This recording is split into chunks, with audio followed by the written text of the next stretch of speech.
Assalamualaikum warahmatullahi wabarakatuh. Ada 3 ulama asal Indonesia yang ternyata pernah menjadi imam Masjidil Haram, Mekah, Arab Saudi beberapa abad yang lalu. Untuk diketahui, seorang imam Masjidil Haram harus memiliki syarat keilmuan dan kecakapan istimewa untuk menjadi imam Masjidil Haram. Imam tersebut harus memiliki sejumlah kriteria yang mumpuni agar dapat dipercaya oleh Presiden Urusan Haramain atau Tanah Suci. Beberapa kriteria yang wajib dimiliki oleh seorang imam Masjidil Haram antara lain yaitu mempunyai gelar pendidikan tinggi yang mendapat pengakuan dari Kerajaan Arab. Selain itu, imam Masjidil Haram juga wajib berpartisipasi dalam berbagai konferensi antar agama dan pernah menjadi imam di berbagai masjid yang ada di Arab Saudi. Berikut profil 3 ulama asal Indonesia yang pernah menjadi imam di Masjidil Haram. Pertama, ada Syekh Ahmad Khatib Al-Minangkabawi. Syekh Ahmad Khatib Al-Minangkabawi merupakan salah satu ulama keturunan Minangkabau yang pernah menjadi imam di Masjidil Haram. Syekh Ahmad Khatib lahir di Bukit Tinggi pada Senin, 6 Dzulhijjah 1276 Hijriah, 1860 Masehi. Perannya dalam mengajarkan Islam di Nusantara tercatat dalam sebuah jurnal seorang akademisi dari IAI Negeri Syekh Nurjati Cirebon yang berjudul Peran Syekh Ahmad Khatib Al-Minangkabawi 1860-1916 Masehi, dalam Islamisasi Nusantara. Ia mulanya belajar di Queexcool pada 1871 Masehi dan berangkat untuk menunaikan haji ke Mekah. Usai menunaikan ibadah haji, ia mempelajari agama Islam lebih dalam bersama para ulama di Masjidil Haram. Ia menetap selama 5 tahun dan kembali ke Indonesia untuk berdakwah menyebarkan ilmunya di Nusantara. Syekh Ahmad Khatib sempat terlibat dalam pergerakan kebangkitan agama yang menentang aristokrasi pejabat Belanda.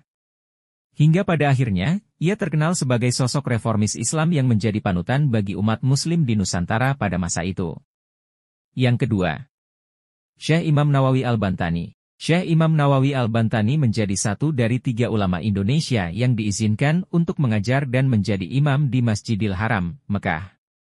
Nawawi merupakan ulama kelahiran Serang, Banten pada 1230 Hijriah, 1815 Masehi. Nawawi pertama mengenal dan mempelajari Islam melalui ayahnya yang juga seorang ulama lokal di Banten. Kemudian, ia melanjutkan pendidikannya ke jenjang pesantren dan menunaikan haji pada umur 15 tahun. Ketika ia menunaikan haji, Nawawi berguru kepada sejumlah ulama di Mekah dan bermukim selama 3 tahun. Nama Nawawi menjadi terkemuka setelah ia mengajar agama di halaman rumahnya. Hubungan baik dengan para ulama di Arab Saudi membuatnya ditunjuk sebagai imam Masjidil Haram yang menggantikan Syekh Ahmad Khatib Al-Minangkabawi. Hingga kini, jasanya dalam menerapkan ajaran Islam sudah dikenal hingga ke berbagai penjuru dunia. Yang ketiga, ada Syekh Junaid Al-Batawi. Syekh Junaid Al-Batawi merupakan ulama Indonesia yang pernah bermukim selama 60 tahun di Mekah.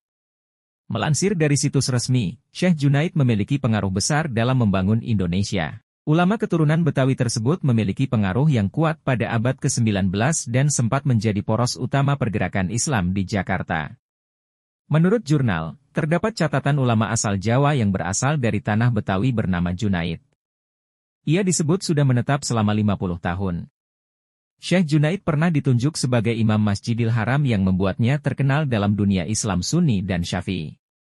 Terlebih, Syekh Junaid yang memiliki hubungan baik dengan kerajaan Arab Saudi mempunyai sebuah hak istimewa untuk ia dan keluarganya. Ini terbukti dari beberapa ulama keturunan Betawi yang hingga sekarang menjalin hubungan baik dengan kerajaan Arab Saudi dan masih mendapatkan hak perlindungan istimewa.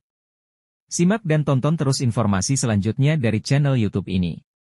Jangan lupa dukungannya dengan cara subscribe dan tonton terus. Bagi yang sudah saya ucapkan banyak terima kasih, sehat selalu dan banyak rezekinya. Wabillahi taufik wal hidayah. Assalamualaikum warahmatullahi wabarakatuh. Fi amanillah.